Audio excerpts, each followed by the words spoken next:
touché par l'Esprit et s'abandonne à Christ, alors nous devons le consolider. Si nous tardons à le faire, ce que Dieu a fait peut être ruiné. David a agi avec détermination. Quand il avait les éléments nécessaires, il n'a pas perdu de temps, il n'a pas laissé devenir membre de la chaîne et nous aider à propager la parole de Dieu à travers le monde. Point. Samedi 16 mars 2024. Si vous croyez en la puissance de Dieu, commentez 11.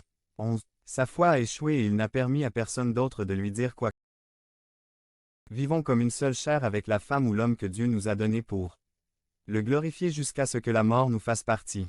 Devenez membre de la chaîne et aidez-nous à propager la parole de Dieu dans le monde entier. Samedi 16 mars 2024. P5. Comment affronter et vaincre un géant. Résumé. David nous enseigne que nous pouvons faire face et surmonter n'importe quelle situation difficile de la vie. Par Mario Fernando Morana. 1 Samuel 17, Philippiens 4.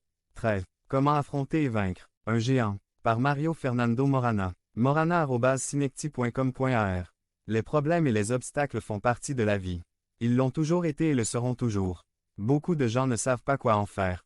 Ils deviennent confus, paralysés et se laissent submerger par les problèmes. C'est pourquoi, lorsque certains chrétiens commencent à servir Dieu et que des problèmes surgissent, ils ne pensent qu'à jeter l'éponge. Pourquoi cela arrive-t-il? Il y a plusieurs raisons.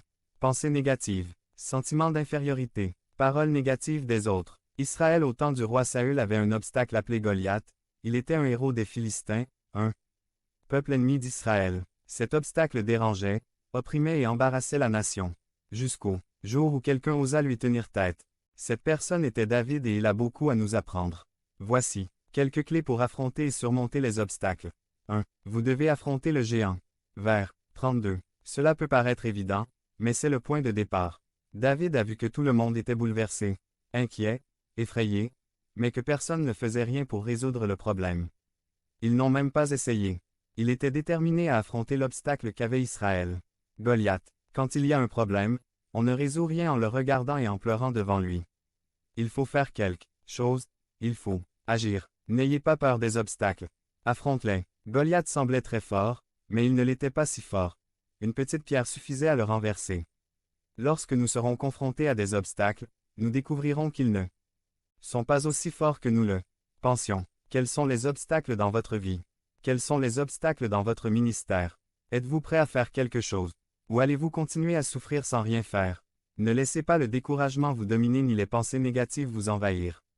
Si vous êtes capable de faire face aux obstacles, Dieu vous considérera pour de grandes choses. Devenez membre de la chaîne et aidez-nous à propager la parole de Dieu dans le monde entier. Samedi 16 mars 2024. Si vous croyez en la puissance de Dieu, commentaire 11. 11. 2. N'entendez pas la voix des INCROYANTS. Vers 33, 34. Les personnes négatives ont la capacité d'infecter les autres. C'était Saül, un homme négatif qui essayait d'influencer David. Il y aura toujours des gens qui essayeront de nous faire renoncer face aux obstacles. Nous devons apprendre à reconnaître et à ne pas écouter les incroyants. L'incroyant connaît la parole, mais la remet en question. L'incroyant met toujours en avant les circonstances. L'incroyant est dominé par la peur et non par la foi. Nous qui connaissons Dieu, qui avons vu sa puissance, devons faire confiance à sa parole. Saül n'a vu que l'humain, David a vu le spirituel. Saül n'a vu que ce qui fait la logique, David a vu la puissance de la crainte de Dieu. Saül voyait Goliath comme un géant invincible, David voyait Goliath comme un homme incirconcis.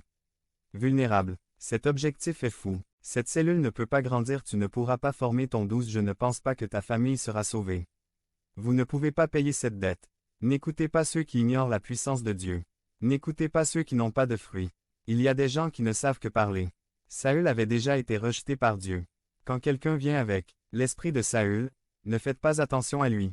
3. Confiance en Dieu. Vers 34 à 36. Pour faire face aux obstacles, vous devez faire confiance à Dieu. Paul a dit, « Je peux tout par Christ qui me fortifie. En Christ, je peux faire face à n'importe quelle situation. En Christ, je peux trouver des solutions. » David avait affronté les bêtes sauvages parce qu'il savait que Dieu était avec lui.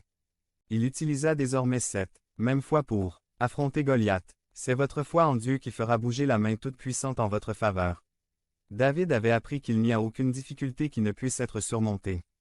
David ne doutait pas que Dieu le soutiendrait. Leur expérience et les témoignages de l'œuvre de Dieu pour Devenir membre de la chaîne et nous aider à propager la parole de Dieu à travers le monde. Samedi mars 16 2024. Parlez à Dieu en 5 minutes. Description de la vidéo. Sa faveur l'a rendu fort. Dieu veut vous donner une issue à vos problèmes. Dieu veut que vous voyiez le problème en petit et lui, qu'il le voie en grand. Seule la foi fait cela. 4. Faites confiance en vous-même et dans les ressources que Dieu nous a données. Vers 3840. Mais David avait, en plus de sa foi en Dieu, la foi qu'il pouvait vaincre le Philistin. Dieu veut que nous croyions, qu'il va nous utiliser. Il y a des gens qui croient que Dieu peut faire de grandes choses mais pas à travers elle, qui affrontera vos obstacles. Allez-vous appeler les autres? David a pris à cœur le problème de Goliath. Il l'a fait sien. Il s'identifiait à sa nation et lorsque son peuple était en difficulté, il ne s'effaçait pas. Il savait qu'il pouvait faire face à la situation. La foi en soi et en ce que Dieu nous a donné est extrêmement importante. Saul voulait donner à David une équipe que David ne connaissait pas.